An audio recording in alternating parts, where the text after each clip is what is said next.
Hello, and welcome to the newest episode of the New Year Six podcast. Today, I'll be continuing my Week Five, game previews. This time, I'll be heading over to Florida, Kentucky for that noon kickoff. Definitely the game I'll be watching. Go Gators! But ultimately, I think it's a good way to kick off our Saturday afternoon there. So, if you haven't watched my preview videos before, just going to go team by team, figure out keys to the game, what I'm looking to see, all that fun stuff, and then I will end with an official prediction for what's going to happen there.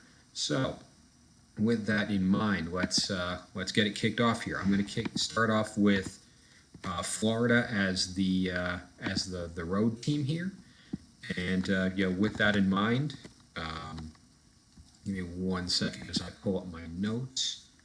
Should have had them in front of me, but I'll keep it going. So, in terms of what I'm looking for Florida, Florida's had a lot of injury issues, specifically at the receiver position.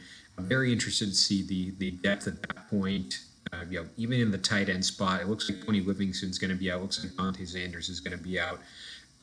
Marcus Burke is questionable. Trey Wilson sat out last game. So I'm really interested to see what this team is going to look like this upcoming week. So thinking of who could potentially step up, a guy like Jonathan Odom, Hayden Hanson, Arclis Boardingham would be great options. Jaquavion Frazier, haven't seen a lot of him so far this year. Khalil Jackson, guys like that, which are a little bit lower in the depth chart, haven't really risen to the occasion yet. This is going to be a chance to do so. Generally speaking, it's a Kentucky defense that is solid against the pass. It's kind of middle of the road. Kentucky also hasn't played a whole lot of teams to inflate that stat, so I don't know what Kentucky really looks like. But generally speaking, Florida's pass attack has been kind of up and down. Kentucky's pass defense has been kind of up and down. And those depth players could play a very key role for Florida in beating Kentucky. I want to see what those ones and twos can do if Florida is going to go on the road and get a statement win early on in the season. With that in mind, where Florida has done well so far this year, they've maintained control of the ball. They've kept the ball in Graham Mertz's hands. Time of possession is 6th in the country right now. Florida is run first. Their passing game is very chunk plays, slant over the middle for 8 yards. And generally speaking, that's been a key contributor as to why Florida's defense has done so well this year. When they're not out there for 40 minutes a game, they're well rested. They're going into the third or fourth quarter with first quarter juice. That's a big difference maker. And the way that I look at that, if Florida can continue to do that, if they can continue to run the ball in 3 or 4 yard chunks, get those first downs when they need to, so on and so forth, it takes away Kentucky's opportunities to score. It tires out their defense. And when it's a 60-minute game and you're wheezing in the fourth quarter and Florida's looking fresh on both sides of the ball, that's a big difference maker. So if Florida can continue to maintain control of the ball and maintain that time of possession, Florida's going to go on the road and get the upset. Where Florida has struggled so far this year, sticking on that general mentality, has been third down offense. They're 115th right now in the country, so not looking good on third down. Fortunately, I think they figured out their kicking game a little bit in their special teams, but Florida's got to do better on third down offense. If they are going to do better on fourth down offense or third down offense, Kentucky's the team to do it against. Kentucky's 105th in third down defense. So one of those teams is going to come out the victor this week. One of those teams is going to rise to the occasion, and if it's Florida on offense, Kentucky does not have a shot. If Florida gets it together on third down and has a short field and takes advantage of it, they maintain the ball and they keep that time of possession in their favor, and those younger guys at receiver and tight end rise to the occasion, Florida's going to win this game. If we're looking at Kentucky and what they've got going on, I'm suspect about their O-line. They've had some injuries there since the start of the year.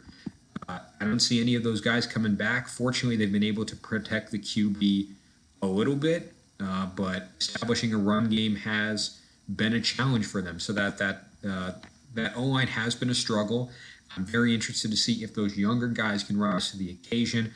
Guys like Dylan Ray, Jack Burton, guys like that on the left side of the O line who haven't been around as long. If they can rise to that occasion and take that big game pressure for a team that's hurting on the O line right now. They have quite a few injuries on that O line, but they've experienced them all year.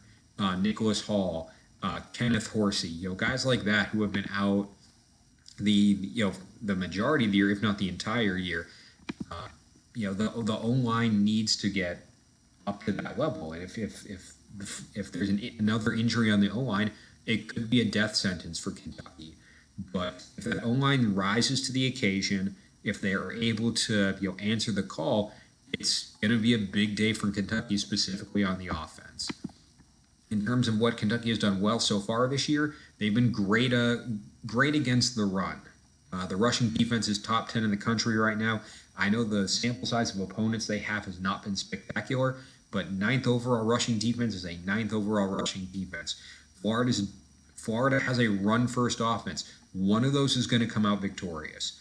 If it's Kentucky's rushing defense, Florida is going to be in for a very long day. And those Kentucky fans are going to walk out at 3:30 with a win, just due to being able to shut down Florida's offense on that side of the ball. If that's how it plays out and Kentucky's rushing defense is legit and rises to the occasion, Kentucky wins this game. In terms of what Kentucky has struggled in so far, penalties have been an issue. They're 116th in the country right now in penalties. That can't happen against Florida. Florida will take advantage of it if you give them something free. If there is a hold, if there is a false start. They're at home. They shouldn't have those types of problems. But if they continue to have those issues against Florida's going to take advantage of it. They're going to pick them apart, and they'll give you anything that you give them for free. So if you're Kentucky, you got to stay disciplined. You cannot give them an inch. You cannot do anything that gives Florida a free first down or takes away a big game-changing play on offense.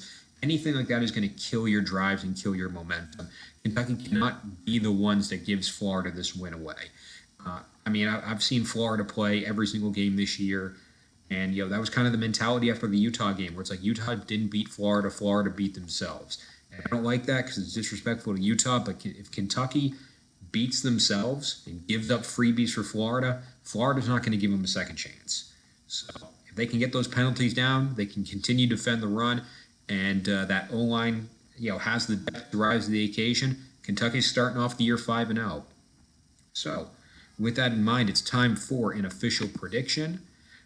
Kentucky is the favorite. They are favored by 1 point, so this really is a pick 'em.